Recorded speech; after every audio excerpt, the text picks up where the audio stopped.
이스라엘에게 홍해의 사건은 너무나 충격적이고 또 감격적인 사건이었습니다. 조상으로부터 말로만 들어왔던 그 하나님의 능력을 실제로 경험하는 극적인 순간이었죠. 물론 그 이전의 열재앙을 통해서도 하나님의 능력은 이미 확인되었습니다.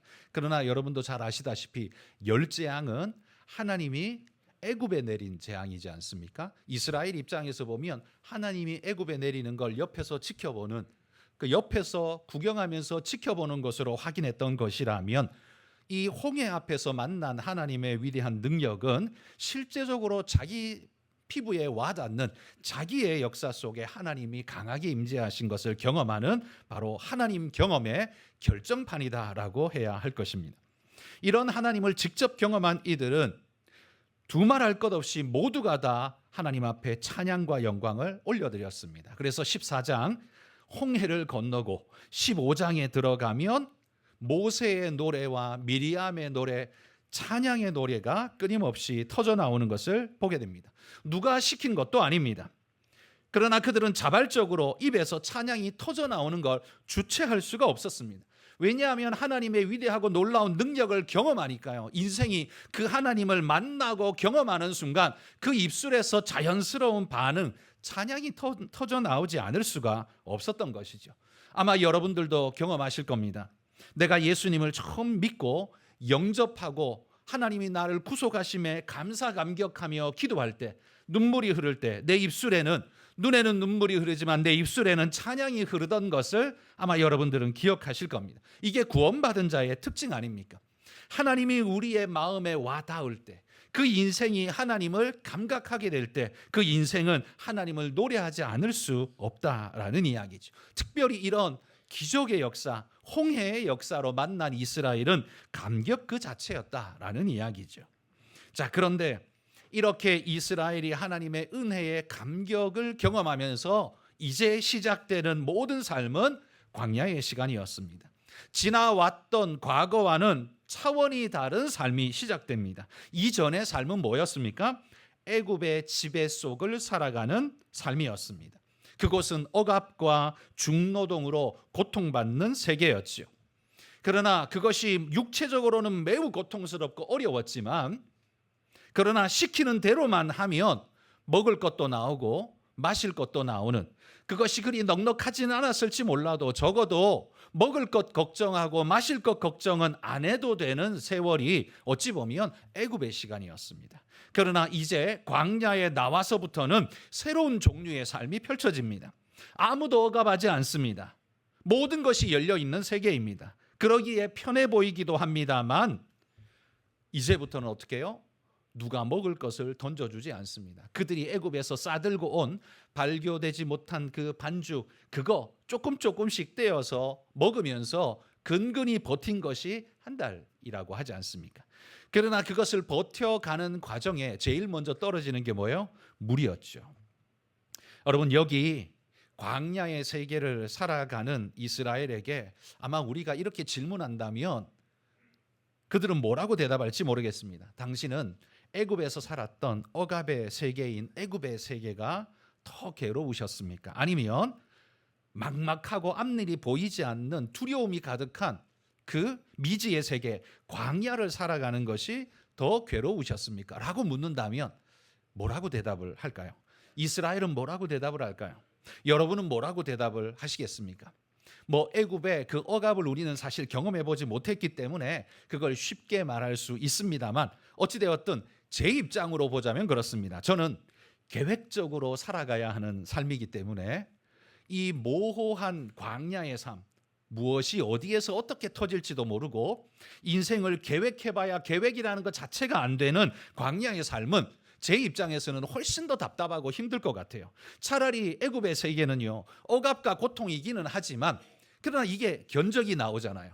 계산이 되잖아요. 언제 일어나야 되는지, 언제 일을 해야 되는지, 언제 밥이 나오는지, 언제 내가 자러 들어갈 수 있는지, 이게 하루의 일과가 대충 견적이 나오는데 광야의 세계는 이 견적조차 안 나오는, 무엇이 어떻게 될지 모르는 이 혼란의 세계는 제가 생각할 때는 제 입장에서는 그게 더 힘들지 않을까라는 그런 생각을 해봅니다.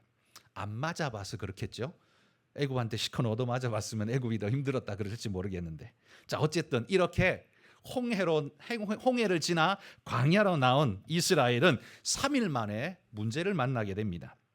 홍해를 건너 출애굽을 하면 문제가 없을 줄 알았습니다. 왜냐하면 그들의 인생의 모든 문제의 원흉은 바로였기 때문이죠. 애굽이었기 때문입니다. 그런데 그 바로와 애굽을 떠나오면 문제가 없을 줄 알았는데 새로운 문제가 그들에게 나섰습니다. 22절 끝에 보면 이렇게 말해요. 사흘 길을 걸었으나 물을 얻지 못하고, 이렇게 말합니다. 광야에 나와서 처음으로 맞는 문제는 물의 문제였습니다.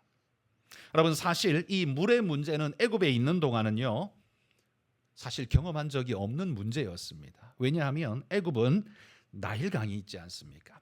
사시사철 마르지 않는 나일강이 있기 때문에 그들은 육체적인 고통과 아픔은 있었지만 물이 없어 기갈로 이렇게 며칠씩 못 먹고 고통받으면서 부르짖는 일은 없었다는 거죠. 그런데 그들은 구원받으면 모든 것이 좋을 것 같았는데, 놀랍게도요, 예전에는 문제가 안 되던 것이 구원받고 났더니만 문제가 되는 그런 일이 그들에게 펼쳐지더라라는 이야기예요. 새로운 문제가 다가오게 된 거죠. 여러분, 이 문제는 도대체 뭘까요? 구원받은 대가로, 야, 너 이만한 구원받았으니까 이 정도는 해야지, 그러면서 구원의 대가로 하나님이 주신 걸까요? 그거는 아닐 겁니다. 저는 그것이 구원의 대가라고 결코 생각지 않고, 제가 제 표현대로 하자면 그건 구원의 증상이다라고 말하고 싶습니다. 여러분, 대가는 뭡니까? 대가는 무엇을 얻기 위해 등가의 가치를 지불하고 그걸 받는 거죠. 그게 대가이지 않습니까? 뭔가를 등가로 지불하는 것, 그러니까 내가 지불하면 뭘 받을 수 있고 지불하지 않으면 받을 수 없는, 그게 대가잖아요. 그러나 증상은 뭡니까? 증상은 그런 게 아니에요. 예를 들면 감기에 걸렸습니다. 감기에 걸리면 증상이 어때요? 기침이 나고 콧물이 나고 머리 열이 나고 아프고 하는 증상들이 나타나지요. 이건 콧물이 나기 때문에 감기가 온 게 아니에요. 감기이기 때문에 콧물이 나는 거죠. 이건 그것이 가지고 오는 증상인 거죠. 마찬가지로 여러분, 우리가 하나님 앞에 구원을 얻으면요, 구원 얻지 못했을 때에는 없었던 증상이 나타나게 됩니다. 어떤 증상이 나타날까요? 구원 얻기 전에는 양심의 찔림이 별로 없었습니다. 거짓말 좀 섞어서 해도 우리는 뭐 세상 다 그렇게 살지 뭐. 옆집 개똥이도 그렇고 그 옆에 소똥이도 그렇고 모든 집이 다 그렇게 살아 라고 우리가 생각을 하면서 우리 스스로 마음에 위로받으면서 양심의 찔림 없이 그냥 대충 넘어갈 수 있었어요. 그런데 예수 믿고 난 다음, 하나님의 성령이 내 안에 들어오시고 난 다음, 하나님이 그걸 기뻐하시지 않는다는 사실을 발견하고 난 다음, 그때부터는요, 누가 그렇게 하든 말든 내 마음에 그 죄는 불편으로 다가옵니다.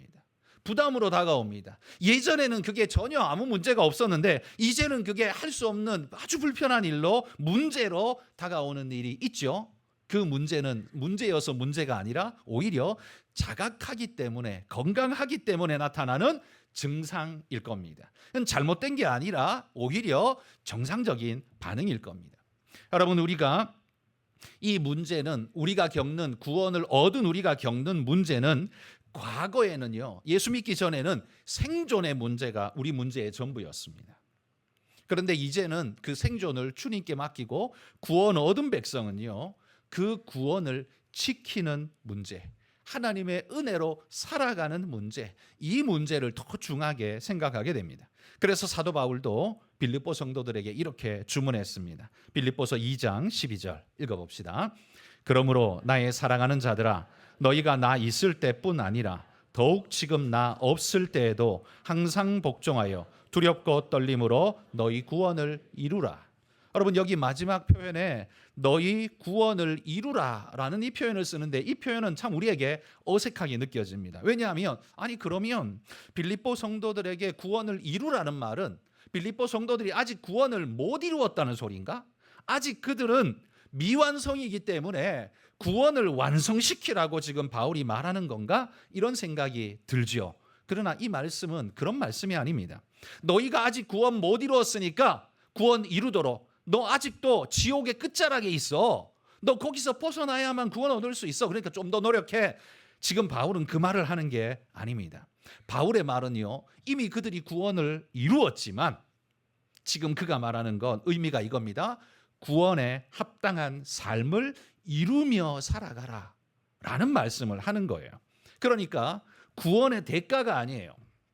대가 지불을 못하면 구원이 취소되는, 그러니까 너 그거 꼭 해야 돼, 이런 말이 아닙니다.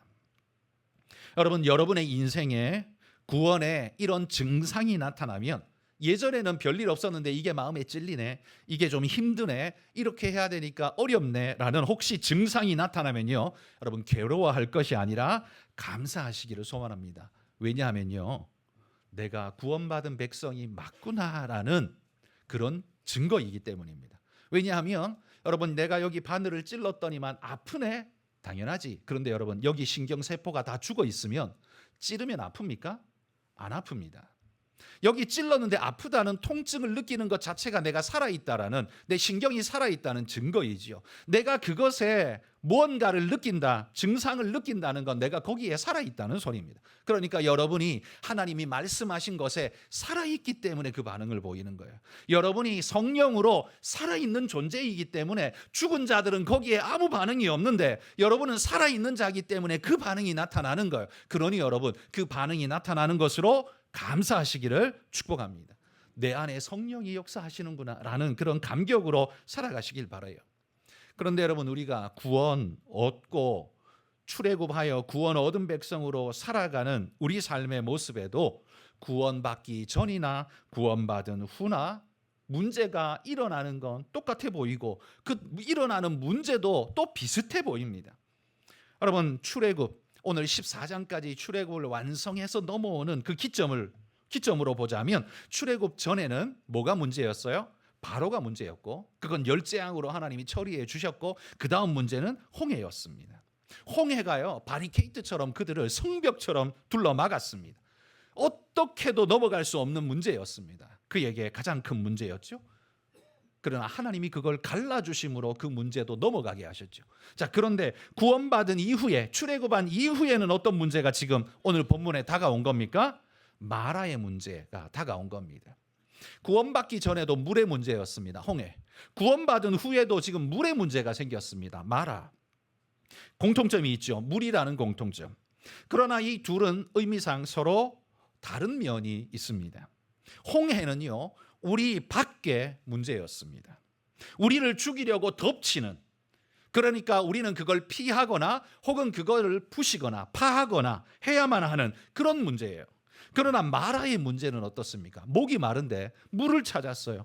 마실 수 있나 하고 마셔보니까 못 먹는 거예요. 퇴퇴 뱉을 수밖에 없는 거예요. 여기에는 이게 쓴물이라고 해서 그냥 맛이 쓰다는 단순한 의미가 아니라 여기에는 오염과 독성이 들어있는 물이라는 의미일 겁니다. 저는 그렇게 해석합니다. 그러니까 그들은 이 물이 마실 수 없는 물이니까 이 물 버리고 없애버려. 이게 됩니까? 그러면 나는 죽는데요. 홍해는 없어도 됩니다. 그러나 지금 이 물은 없으면 안 되잖아요. 근데 지금 마실 수 없으니까 고통이잖아요. 물은 필요하지만 이 성분 자체가 오염과 독성이라면 먹을 수 없는 거죠. 그러나 그 물을 바꾸는 문제가 그에게 주어진 거예요. 그러니까 홍해의 문제는 버려야 하는 문제라면 마라의 문제는 바꿔야 하는 문제라는 말입니다. 그리스도인에게는 그런 두 가지의 문제가 늘 우리에게 존재한다는 거예요. 그런데 문제는 그 두 가지 문제가 다 이스라엘에게 또 하나의 공통점이 있는데 뭐냐면 이스라엘은 그걸 해결할 능력이 없다는 겁니다. 홍해도 해결할 능력이 없어요. 마라도 쓴물을 단물로 바꿀 능력이 이스라엘에겐 없어요. 그게 이스라엘의 현실입니다. 그러니까 여러분, 여기서 우리가 먼저 한 가지 간단하게 정리하고 가보자면 이스라엘에게는 두 가지 문제가 있습니다. 하나는 가로막는 문제, 홍해가 있었고, 두 번째 문제, 변질되고 오염되고 죽게 만든 문제, 마라가 그에게 있다는 겁니다. 전자의 문제는 외적인 문제였습니다. 밖에서 내게로 오는. 두 번째 문제는 내 안에서 불타오르는 문제입니다. 내적인 문제라고도 할 수 있죠. 첫 번째 문제는요, 하나님께서 100% 하나님의 능력으로 해결해 주셨습니다. 하나님이 문제를 그냥 칼로 싹둑 자르듯이 파해 주셨습니다. 홍해가요 쫙 나뉘어지는 은혜의 기적 역사를 본 거죠. 거기에 사람이 보탠 게 있습니까?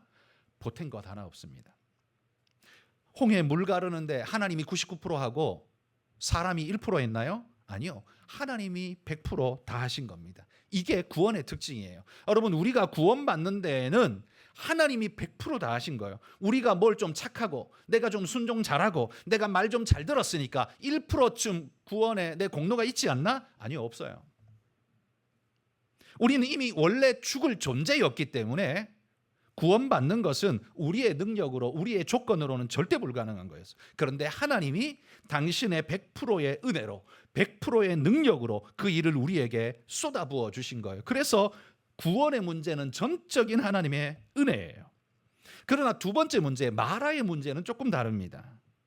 이 마라의 문제는요, 없애야 하는 문제가 아니라 변화시켜야 하는 문제예요.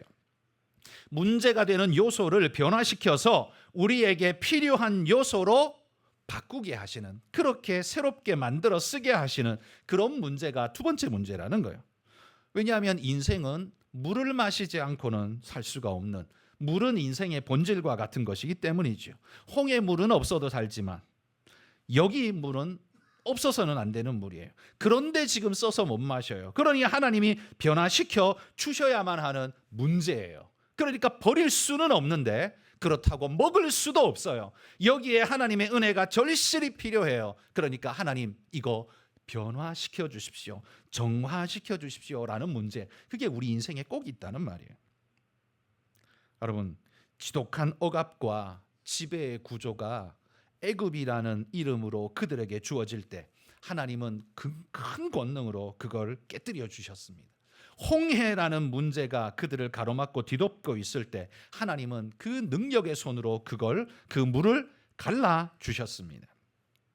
그런데 이제 그들이 마셔야만 하는 이 물의 문제에 있어서는만큼은 이제 문제가 달라졌다라는 말이죠. 여러분, 이스라엘이 출애굽하여 나오면 홍해를 딱 건너는 순간 애굽과는 영영 이별했습니다. 그렇죠? 그런데 홍해를 건넌 다음에도 여전히 애굽이 이스라엘을 붙잡고 있는 게 있습니다. 뭘 것 같습니까? 아니, 홍해 건너서 애굽은 이제 국경으로도 벗어났고 추격하던 애굽 군대는 홍해 바다에 수장시켰고, 아니 뭐가 우리를 쫓아온다는 거야? 우리를 추격하는 애굽이, 또 다른 애굽이 있다고? 그게 뭐야? 뭔 것 같습니까? 이스라엘을 계속해서 붙들고 늘어지는, 마치 마귀처럼 붙들고 늘어지는 게 아직 하나 더 있는데 그게 뭐냐면 그게 바로 애굽에서 교육되어지고 세뇌되어진 그들의 인식과 세계관이, 그들 몸은 구원 얻었지만 여전히 뭐예요? 머릿속에 담고 있어요. 세상적인 세계관과 인식을 가지고 나왔어요. 그러니까 하나님 앞에 믿음으로 반응할 자리에서 늘 이스라엘은 어떻게 반응했어요? 불평으로 반응했어요. 하나님을 확신했으면 불평하지 않았을 텐데 늘 애굽적으로 반응해요. 문제가 터질 때마다 그들은 구원받은 백성임에도 불구하고 그 모든 문제에서 나타나는 반응의 증상은, 반응은 늘 애굽적으로 반응하더라는 것. 이게 우리의 문제예요. 저는 이걸 마라라고 부르고 싶다는 겁니다. 바꿔야 할 것. 내 안에 나를 버릴 수는 없잖아요. 내 머리통을 버릴 수는 없잖아요. 내 심장을 버릴 수는 없잖아요. 그러니까 어떻게 해요? 바꿔야 해요. 하나님이 바꿔주셔야 해요. 그런 요소가 우리에게 있다는 말입니다. 자, 말씀으로 다시 들어가서 하나님이 이 마라의 문제를 어떻게 처리하셨는가를 봅시다. 25절에 보시면 하나님께서 모세에게 이렇게 명령합니다. 한 나무를 가리키시면서 저 나무를 물에 던져 넣어보라. 그러면 바뀔 거다라고 말씀합니다. 여러분, 이건 이성적으로, 과학적으로 따져보면 도저히 이해가 안 가는 말입니다.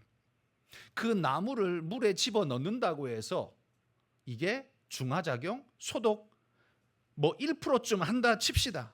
많이 양보해서 그게 다 어떻게 그걸 중화시키고 다 바꿉니까? 나무 하나 던져 넣었다고 그게 어떻게 다 바뀌어요? 이게 말이 안 되는 것 같습니다. 그런데 놀랍게도 이스라엘이 거기 순종하고 그 나무를 던져 넣었더니만 어떻게 해요? 물이 달게 되었습니다. 먹을 수 없는 물이, 오염수가, 독성의 수가, 독수가 하나님의 말씀으로 먹을 수 있는 물, 식수로 변해버렸습니다. 여러분, 저는 이 마라가 그냥 눈에 보이는 밖에 있는 물, 샘 마라이지만 저는 이 마라가 바로 여러분 우리 마음속 우리 안에 하나하나 들어있다고 생각합니다. 여러분이 구원받았지만 우리 안에서 우리를 죽여가고 있는 마라 뭐가 있습니까?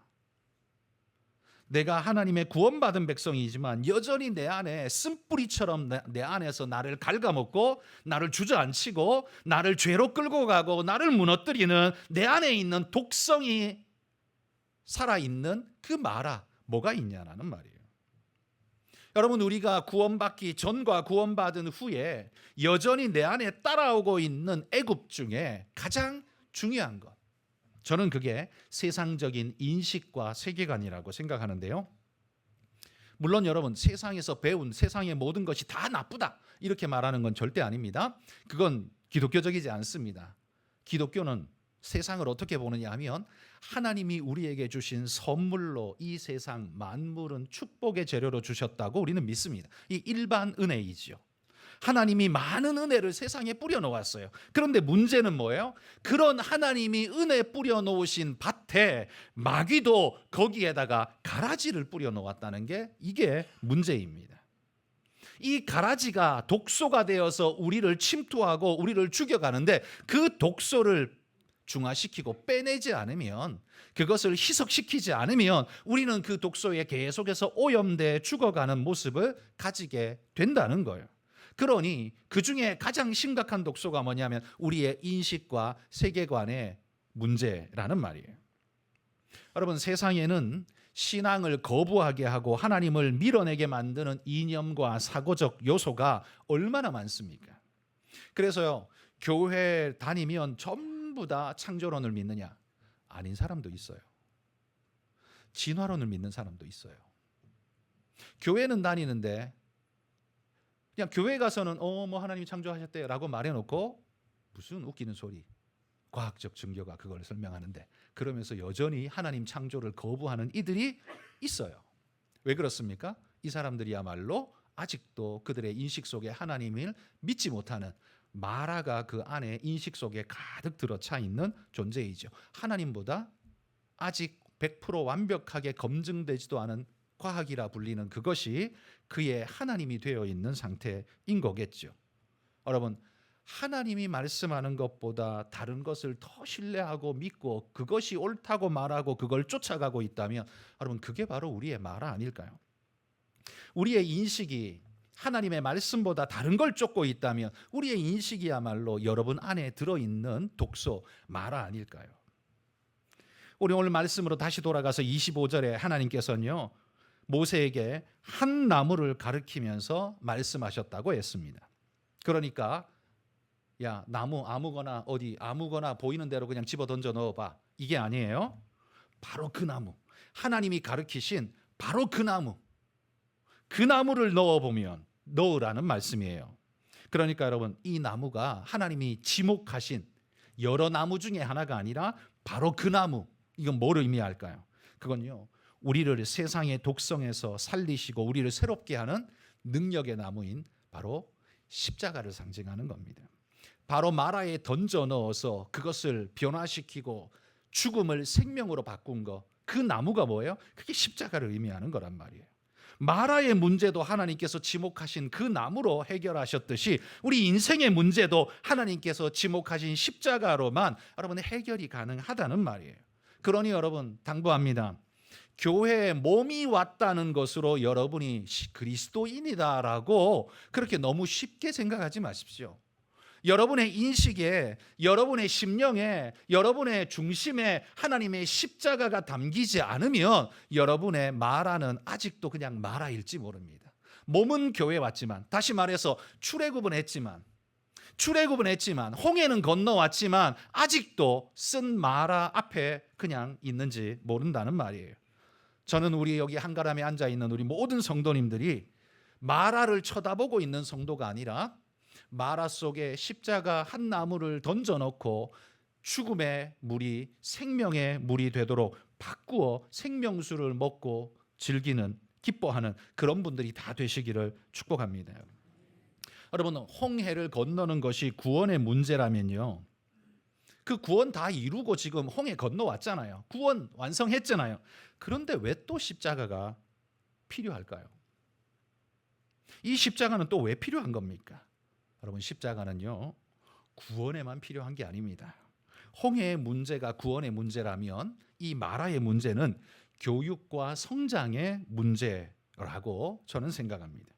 십자가를 던져 넣어서 우리를 죽음에서 생명으로 옮기는 은혜의 역사도 우리에게 절실히 필요하지만, 또 그 십자가가 무엇에 필요하냐면, 우리가 애굽에 짓눌려 그들의 생각, 그들의 쇠뇌된 생각 속에 짓눌려 살던 우리의 의식을 거기에서 꺼내어 하나님의 성경적인 의식으로 바꾸어 하나님 말씀대로 사는 존재로 바꾸어 그렇게 살아가는 존재가 되게 하는, 거기에도 십자가가 필요하다는 말이에요. 그러니까 여러분의 인식 속에도 하나님의 십자가가 던져져야 한다라는 말입니다. 세상의 지식과 방식으로 물들어서 애굽적 사고에 익숙한 우리에게 이 독소를 제거하고 새롭게 해야만 하나님의 인도를 온전하게 받으며 온전하게 순종할 수 있습니다. 그게 안 되니까 늘 불평하고 원망하고 딴짓하는 그 이스라엘, 광야의 이스라엘을 우리는 보게 되잖아요. 그러니 여러분 인식 속에 하나님의 십자가가 깊이 담기기를 소망합니다. 그런데 이게 주일날 와서 설교 듣는 이 하나로 다 해결되기에는 어렵습니다. 왜냐하면 여러분의 24시간 곱하기 7일 동안 세상에서 사시기 때문에, 그러니까 다시 말해서 마라의 쓴물 속에 여러분이, 그 이웃들이 다 마라의 쓴물에 사는 사람들이잖아요. 그 속에 살고 있기 때문에 이 1시간 설교 듣는 걸로, 1시간도 안 되죠 사실, 이 40분 설교 듣는 걸로 그 모든 걸 커버해낼 수 있느냐? 하나님은 가능한데요, 저는 안 됩니다. 여러분의 노력이 더 필요합니다. 뭐가 필요할까요? 그래서요, 여러분을 하나님의 은혜에 자꾸 노출시키셔야 해요. 그래서 주일날 예배도 드리지만요, 성경 공부나 제자 훈련에도 참여하면서 여러분을 거기에 자꾸 노출시키셔야 돼요. 그래서 우리의 인식이 마라에 찌들어 있는 그 죄에 오염된 인식이 하나님의 걸러진, 십자가로 걸러진 정화된 인식이 되도록, 십자가의 인식이 되도록 계속해서 우리는 노력해야 합니다. 그래서 여러분, 우리에게 성경 공부가 필요해요.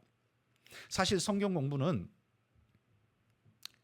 과거 60년대, 70년대 CCC나 내비게이터나 IBF나 이런 기독단체들을 통해서 대학가 중심으로 굉장히 활발하게 이루어졌습니다. 적어도 여기 50대 이상 되시는 분들은 거기에 영향을 많이 받았고 교육도 아마 많이 받은 분들이 여기 많이 계실 거예요. 그러나 여러분, 그 이후에는 성경 공부가 쑥 들어가 버렸습니다. 그리고 제자훈련이라는 이름으로 바뀌었죠. 제자훈련은 사실 성경 공부를 시키는 건 아니거든요. 이게 개념이 좀 다른 겁니다. 다른 거거든요. 성경 공부는 성경이 말하는 그 자체를 캐내는 데 집중한다면, 제자훈련은 그 캐낸 것을 내 삶에 적용하고 내 삶에서 나타내는, 내 삶에 어떻게 적용할 것인가에 더 많이 집중되어 있는 겁니다. 그런데 문제는, 적용하려면 여러분, 누에가 씨를 뽑아내려면 먹은 게 있어야죠. 뽕잎을 먹어야 될 거 아닙니까? 먹은 것도 없는데 뭐가 실이 나오겠습니까? 그러니까 과거에는 먹어 놓은 게 많았어요. CCC, 내비게이터 이런 거 통해서 성경 공부 굉장히 많이 했어요. 교회마다 다 성경 공부했어요. 그래서 성경 공부가 아주 보편화되어서 모두가 다 성경 공부 많이 했어요. 근데 지금 어떻습니까? 최소 20년, 그러니까 21세기에 들어와서 성경 공부란 말을 저는 들어본 일이 거의 별로 없습니다. 제자훈련은 들어봤지만, 그러니까 성경 공부 안 시켜요. 성경 공부 안 시킨 지 30년 됐어요. 그러면 지금 40대 이하는 그나마 과거의 영향으로 50대 이상은 그나마 좀 한 흔적을 가지고 있다고 하지만 40대 이하는 성경의 깡통이란 소리죠. 공부 안 했으니까 몰라요. 설교만 들었어요. 그 정도 가지고는 깊이 있게 들어가기에는 어렵거든요. 그런데 거기에 적용하겠다고 제자훈련을 해요. 뭘로 적용할래요? 먹은 게 없는데 뭘로 씨를 뽑으실래요? 그래서 성경 공부 굉장히 중요합니다. 저는 제자훈련을 폄하하는 게 아니라, 저도 제자훈련을 하잖아요. 제자훈련이 잘 되려면 그 기초가 뭐가 필요하냐면 그 이전에 성경 공부가 되어 있어야 돼요. 그러니까 성경 공부의 기초가 되어야 그 다음에 제자 훈련이 의미가 있지. 성경도 모르고 아무것도 모르는데 적용하겠다고요? 뭘로 적용하실래요? 자기 마음대로 방향도 모르고 각도도 모르는데 아무렇게나 적용하면 적용이 되나요? 그거 아주 위험한 일이 되는 거예요. 그래서 여러분, 성경 공부와 제자 훈련은 원래 한 꾸러미여야 합니다. 옥하는 목사님의 제자 훈련이 성공할 수 있었던 가장 중요한 기반은 저는 CCC와 내비게이터 그 이전의 성경 공부에 있다고 저는 확신합니다. 모든 성도들이 거기에 기반을 탄탄히 가지고 있었기 때문에 제자 훈련을 딱 도입했을 때 이게 아주 효과적으로 먹혔어요. 근데 문제는 21세기 지금은요, 성경의 깡통인데요. 뭐 공부 안 했는데 뭐 아무도 몰라요. 지금 20대 붙잡고 성경 물어보십시오. 아는 게 뭐 있나? 없을걸요? 30대 붙잡고 물어보십시오. 아는 게 뭐 있나? 없을 겁니다. 거기에 제자 훈련을 뭘로 시킬래요? 저는 성경 공부부터 하셔야 된다고 생각해요. 그래서 여러분, 다음 주에 광고하겠습니다만 제가 아주 독하게 마음먹었습니다. 성경 공부, 제자 훈련 이 세트에 참여하지 않으시면 앞으로 우리 교회 중직자가 될 수 없도록 지난 당회에서 우리 당회가 결의를 했습니다. 반드시 통과하셔야 선거의 후보로 올라가시게 될 겁니다. 그러니까 성경 공부 안 하시면 이제 중직 못해요. 이제 제자 훈련 안 받으시면 장로 후보 아무리 잘해도 후보조차도 못 올라가요. 하셔야 돼요. 제가 일부러 우리 장로님들과 이야기하면서 우리가 그렇게 훈련되고 교회의 존재 목적이 성도들을 이끌어서 신앙인으로 만들고 믿음의 사람 되게 하기 위해서 교회가 존재하는 거잖아요. 그러면 좀 힘들고 어려워도 그렇게 땡겨줘야 하는 일을 교회가 해야 되잖아요. 그래서 그걸 하겠다는 겁니다. 그러니까 여러분 많이 참여해 주시고 함께 해 주시기 바랍니다. 그런데 지금까지는 평일날 교육을 했어요. 그러니까 직장인들은 아예 참여할 생각도 못했던 거죠. 그러니까 이게 면제부가 됐어요. 그러다 보니까요, 남자 성도님들, 죄송합니다만 남자 성도님들은 성경 공부할 생각을 아예 안 합니다. 원래 면제예요, 면제. 왜? 우리는 직장 가니까. 일 안 하시는 주부들이나 하시죠. 이렇게 하면서 아예 면제예요. 근데 죄송합니다만 표현이 좀 그렇습니다만 좀 열받는 거.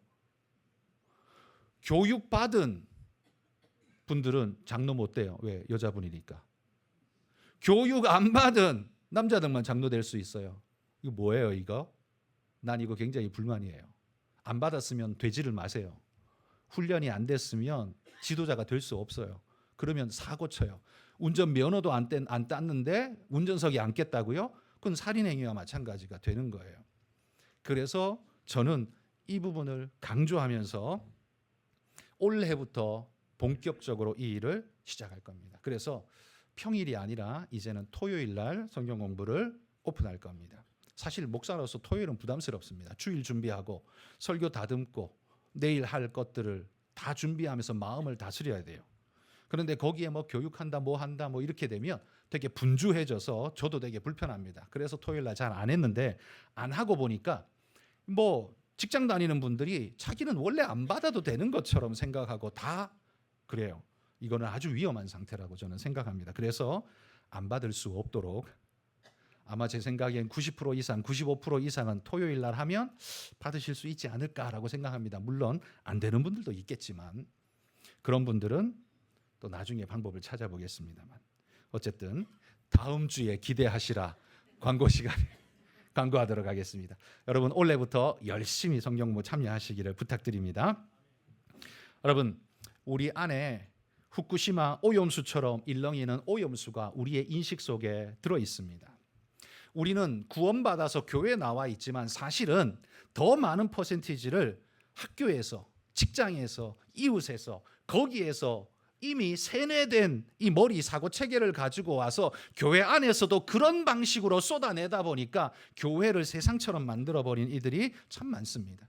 여러분 마라를 쏟아내면 모든 사람이 죽습니다. 왜? 마라는 먹을 수 없는 물, 오염수거든요. 그게 십자가로 씻어지고 정케된 다음에 거기에서 쏟아져 나오는 물은 식수가 되고 생수가 되고 살리는 물이 되잖아요. 그러니까 우리가 마라에 십자가가 담겨진, 그래서 거듭난 생각, 거듭난 의지, 거듭난 세계관으로 우리가 변화되지 않으면 우리가 교회에서 말을 해도 세상에서 하는 말하고 똑같고 교회에서 뭘 행사를 해도 직장에서 하는 거하고 똑같다면 그건 출애굽을 한 겁니까? 안 한 겁니까? 그거 아니라는 말이에요. 저는 이걸 강조하는 겁니다. 여러분, 우리는 인생을 버릴 수 없습니다.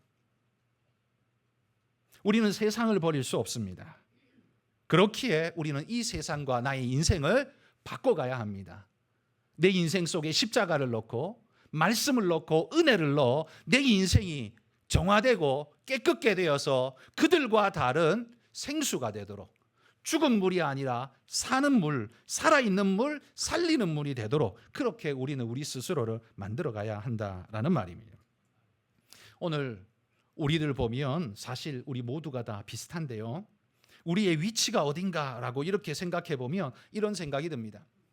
홍해는 건넜어요. 그러니까 예수님 때문에 구원은 받았다는 거죠. 홍해는 건넜어요. 그런데 아직 마라의 십자가를 담그지 않았어요.